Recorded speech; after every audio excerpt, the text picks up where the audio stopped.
Something happened in Toronto that barely made the news, yet insiders say it could mark the biggest power shift in North American trade in decades. During a business forum, U.S. Commerce Secretary Howard Lutnick walked onto the stage and dropped 5 words that silenced the room. America first, Canada second. This wasn't just a slogan, it was policy.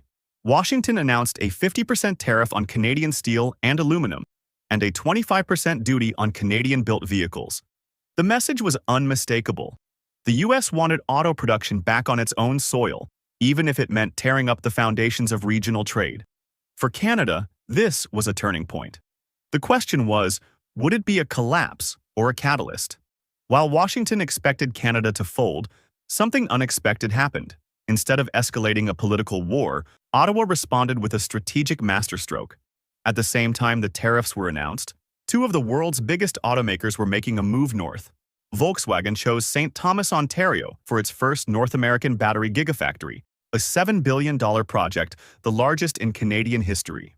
Not far behind, Stellantis and LG Energy Solution committed over $5 billion for a massive new battery plant in Windsor. Ottawa didn't just watch, it competed, matching U.S. incentives to level the playing field. Suddenly, the old industrial map of North America was being redrawn, with Ontario at the center.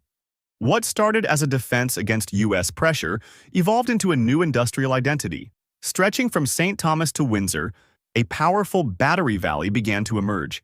For the first time, Canada controlled an end-to-end supply chain, from mining critical minerals like lithium and nickel, to refining them, to producing battery cells, and finally, to assembling electric vehicles.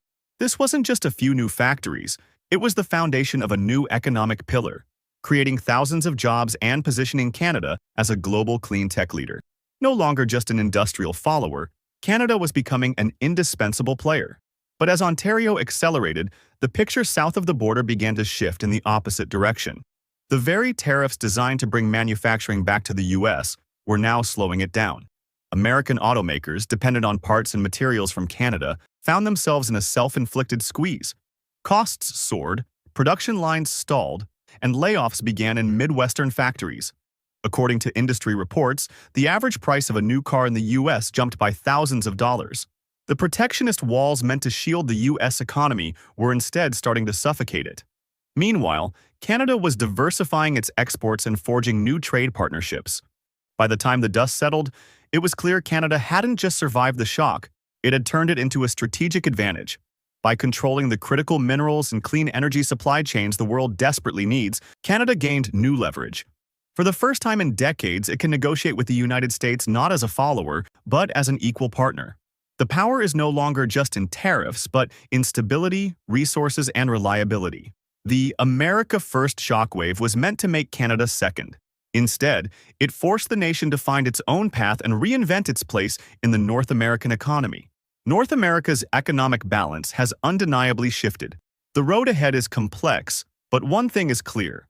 The quiet decisions made in Ottawa and Ontario may now shape the continent's industrial future more than any speech in Washington.